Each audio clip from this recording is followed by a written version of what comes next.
Now let's travel 300 kilometers away from Rivers State to a different part of Nigeria, where another political quandary is unfolding. It's Edo State, but it involves the same political party, and it follows a ruling by a federal high court earlier today, ostensibly invalidating the People's Democratic Party's primary election there. The judge decided, according to reports, that the election neither complied with the provisions of the 2022 Electoral Act nor the PDP's own constitution. But in a swift reaction to the nullification order, the Edo chapter of the PDP insisted that Asio Ighodalo remains their flag bearer for the governorship election in September and that his candidacy has not been affected by the court ruling. So how much do things now hang in the balance for the PDP in Edo State? The court has held that because the PDP, which is the second defendant in this case, has refused to comply by its own electoral guidelines, section 50, 36 of its own constitution, and the provisions of section 82 and 84 of the Electoral Act, its ad hoc delegate congress of 4th and 5th February 2024, the court just declared it as a nullity for the exclusion of 378 ad hoc delegates who were duly elected and who have been so accredited by the party, but were excluded. The implication of this is that PDP has no candidates, because those delegates that were supposed to elect that delegates were excluded from participating in party primaries. For us, it's a victory for the rule of law, and we must thank the judiciary, because the judiciary remains the last hope of the common man. The judiciary has said these 378 delegates have been excluded, were unlawfully excluded. So for us, it is victory, and there's need for Edo people to know that as it stands, PDP has no candidates. This honorable court did not make any order nullifying the primary and the election of Dr. Asio Ighodalo as the PDP candidate who won that primary election by 577 votes. What the court said is that some delegates were excluded. And don't forget that those delegates under section 8414 have no locus to question the primaries, having not been aspirants in the primaries themselves. And so I must say it again with every sense of responsibility that counsel, especially the counsel for the delegates, must be wary, because it stands the chance or the opportunity of being arraigned before the disciplinary committee for intentionally misreading to the judgment of the court what the court has not said. I have used the word consistently that authentic delegates voted for me. I used the word consistently. The people that I saw at Samuel Okmuras today were not delegates. They were staff of government. I said that. So as far as I'm concerned, this judgment is for democracy. This judgment is for Edo people.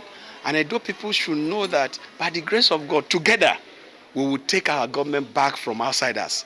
Outsiders will not have space to rule us. We need good governance. Well, for more on this, I'm joined now in the studio by the Deputy National Publicity Secretary of the People's Democratic Party, or PDP, Ibrahim Abdullahi. Thank you very much indeed for taking the time to come in on what is clearly a busy day and evening for you. Talk about a puzzle wrapped in an enigma, topped off by a conundrum. I mean, if there's any such thing. I mean, what do you make of what is going on? You're from the PDP. It's your party that's involved. Is your primary nullified or not? Well, thank you, Mr. Charles, for having me, as always. The party primaries of Edo State still remain valid, like you did hear from the chapter in Edo State, and of course, the council there in court. What the judgment of today entails, or what it means, is that PDP has not lost its position. The primary that held still remain valid, but the interpretation was the bone of contention at the court. And you did hear him say the council needs to be cautioned by giving the impression that there was a consequential order. There was no such consequential order by my lord to the effect that the relief sought. Yeah, but the lawyers are saying that there is, that the lawyers on the other side. I mean, so how do we interpret what has happened? No, it's a simple thing. We are certainly going to appeal the judgment. Right. That's the position of the law. So what would be the basis of your appeal? Because there must be a basis for appeal. Because there was no order nullifying what they are taking to town that our candidate has either been invalidated, I mean the primary was invalidated or our candidate was disqualified. This is exactly the position. If they need clear interpretation of the provision, because the court is not a Father Christmas, Right. Mr. Charles. So your appeal would be based on clarification. Of course. They Right. have not sought the relief they sought has nothing Right. to do with the candidacy of Asue Igodalo, nor of the primary itself. What they was that they needed the second respondent here, the PDP, Right. to have them included in the primary. That was what they sought, and that's what the court gave them. And so it's in our place now to appeal and clarify the matter for them. Right. But it was, let's face it, I mean, with all due respect, a right royal mess, you know, that primary, wasn't it? The whole process. I mean, chaos is a word that comes to mind, you know, enormously disputatious, and in the end, Mr. Ighodalo emerged out of 10, I think, contestants, and then there was also a parallel process. I mean, it was an extraordinary mess, wasn't it? Who was there to judge it, to describe it as a sham? Because the INEC itself, charged with this responsibility, was there. The party itself was there. And all of the guidelines that we as a party have guiding our electoral processes were deployed in the process, leading to the emergence of our candidate. So to the best of our knowledge, everything we did complies substantially with our laws and our guidelines as a party. Well, the court obviously didn't think it did, because one of the things they mentioned was the fact that you violated your own constitution. I think this will be made clearer in the days ahead when Right. the outcome of the appeal will reveal the stand. Okay, but you are intending to appeal. Sure. And the grounds of your appeal is, one of the grounds would be clarification. Certainly. Right. And there is an issue that might actually help your appeal. There's an issue that's emerged, which I hope you will confirm or deny for us, which is that the case that was decided today, maybe you may not know because you're not the legal advisor to your party, but it's emerged that the case that was decided today was filed on February the 8th, 2024, but the primary took place on the 22nd of February, didn't it? Your primary. Like you said, I'm not aware of this. Because if in fact the suit was filed even before the primary, legally that would make the case incompetent. Yeah, because, sure. I mean, it also raises the question in that regard of who launched the legal challenge. Because I understand, according to the law, that the law is clear that the outcome of a primary election can only be challenged by an aspirant, not by delegates. Not by delegates. So if the case was filed even before the day that you held your primary, it could not have been done by an aspirant. It would have been done by delegates. Because the delegates are challenging the fact that they were not included. Yeah. In that case, that gives you already several grounds for appeal. So, I mean, I thought I'd just make that point clear, because a legal person communicated that to us, which is why I'm sort of bringing it out. You did hear our lawyer said that in court, that it wasn't the delegates themselves, it was a legal representation that, you know, sought for that, and they were not in the position to do so. So you're right. It wasn't the aspirant. The aspirant, right? Also, yeah. So you have to wonder in those circumstances what the justification is for the judge arriving at this conclusion. I mean, I'm not questioning, you know, a learned judge, but I'm saying you have to wonder what the justification is for the judge arriving at this conclusion. Because broadly, I mean, there are legal issues that are being raised here, critical legal issues that you would have thought that a judge would be across. But beyond that, I mean, the case basically, according to the court, is an issue of law, and the wrongful exclusion of 378 delegates, and because they were not allowed to participate, from what we're hearing, the entire primary was declared null and void. That in fact there was no primary. That's basically what, I mean, from one side, that's what we're hearing. That's not what your guys are saying. That is the position they are maintaining, but that is not in line with what we believe. We are the parties here, we are the ones who have the honors to prove that there was a primary, and then the electoral body itself and the security agencies that were expected to have taken part in the process have all confirmed that there was a primary. But there might have been a primary, but the court is saying that if you excluded 378 delegates, I mean, it may have been, people may have stood in a queue, everything orderly, you do your stuff, but if you excluded those people who are rightful delegates, then as far as they're concerned, those are the grounds to declare that primary null and void. But, I mean, beyond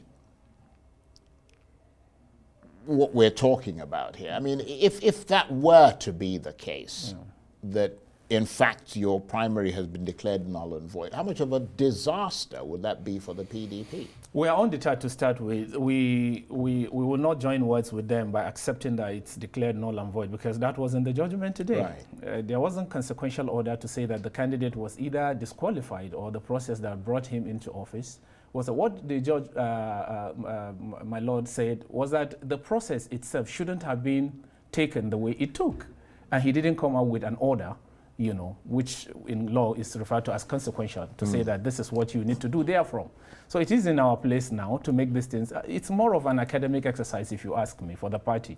We are undeterred. Nobody is bothered, because we have looked at the whole thing as something that we would not allowed to afflict our pace. We are carrying on with our campaigns on the one side, and on the other side we are respecting the legal processes by attempting to but you have to admit that it'll make your candidate feel a bit insecure at the moment, because I don't agree with you, Mr. Charles. If you hear Ighodalo, he's sounding more confident today. He's reassured because he is the issue. I mean, PDP is the fear that these people have in Edo State. So you begin to come from all angles and corners to ensure that you put spanner on the work. But we're undeterred. We are remaining resolute, because that's what the people of Edo State are asking for. And we will win the election in the fullness of time and come here victorious, I can assure you. Right. But I mean, as I said, beyond being potentially, use the word potentially, something a disaster for the PDP, if this is shown, I mean, if this is, clarification is made, and in fact the primary has been annulled, and that is upheld by a higher court, so close to the governorship election. But more importantly, because, I mean, you are a publicity secretary, you represent kind of the so-called new face of the PDP. You're a reasonably young man, you're intelligent, thrusting, and kind of new perspective and all that. I mean, it would represent, the whole concept represents a slap in the face for a party that governed this country so recently for 16 years, but simply can't hold an honest, legally sound, free and fair primary.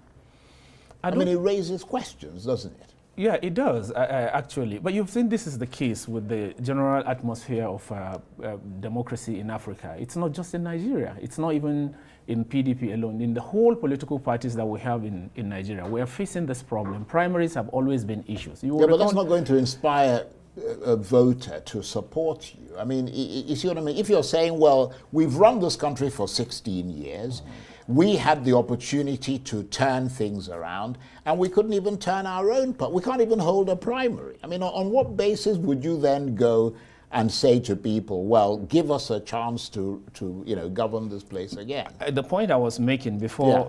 Sorry, I didn't mean to interrupt. Yes, is to the effect that primaries have always held, and because of our attitude as politicians, we don't accept outcomes once it is not satisfactory, once it is not in our favor. So you will continue to have this kind of development. It's But not isn't just that as a result of your selection process? I mean, shouldn't you be better at selecting people who would not be that way? Well, primaries, wherever, and whatever name you give it, it's about selection. It's a process that would return someone through a process. So whether you call it election, whether you call it still boils down to one word: selection. How that candidate emerges is the question. And all of the parties that you have in Nigeria today are suffering from this process. Once a person emerges and is not in favorable disposition. I would agree with that. Yeah, you find out people are now coming to say, we'll go to court. And so you continue to put the works of the process, politics into question. The honest truth of the matter is that for as long as we continue to do it the way we are doing in Africa, for as long as this problem will remain. But people have got to begin to learn to accept defeat once they lose. I agree with you 100%, but do you also agree that part of the problem, and perhaps a significant part of the problem, is the fact that the leadership of these parties don't allow a democratic process to take place? There's always, there's so many cases where people will say, I'm running, contesting in the primary, and a decision's been made behind their backs, and this, the party decides this is the person we want, and they turf other people out. I agree with you substantially, but in the case of Ighodalo, which is the one of contention here, or the subject of discussion, that was not what happened. He was returned through a very, very credible process, which saw him emerge with the consensus of all the critical stakeholders, except for these 378 delegates who felt otherwise. Yeah, but there are a significant number, and the argument of the opposing side is that's Philip Shuaibu's side, is that if those delegates had been introduced, they support him, that he would have cleaned out. That's his entitled view, and we respect it to that effect, but it doesn't go beyond that. He's just an imagination. Well, clearly not. The court seems to have made a decision that might in fact have favored him. We will establish that in full detail at the appeal proper. Right. To the best of my knowledge and to the best of PDP's knowledge, we've done the best thing possible at the time we did it, and it will lead us to victory in the process, in the fullness of time. Yeah, without now that we have you here, I don't want to spring a surprise on you before you say, oh, Mr. Charles, next time I'm not going to sort of, but I'm curious to know, just as a conversation, I'm not trying to sort of leap down on you or anything, but what is the status of Mr. Nyesom Wike in your party now? Yeah, Mr. Nyesom Wike is a full PDP member, to the best of every member of PDP in this country, that he has received an assignment with the APC and he's serving APC. He has not come at any time throughout this quagmire to say that I have denounced my membership of PDP. That leads us to accept him as a party. During our last NEC, he was there in body and soul, and he took a very conspicuous stand.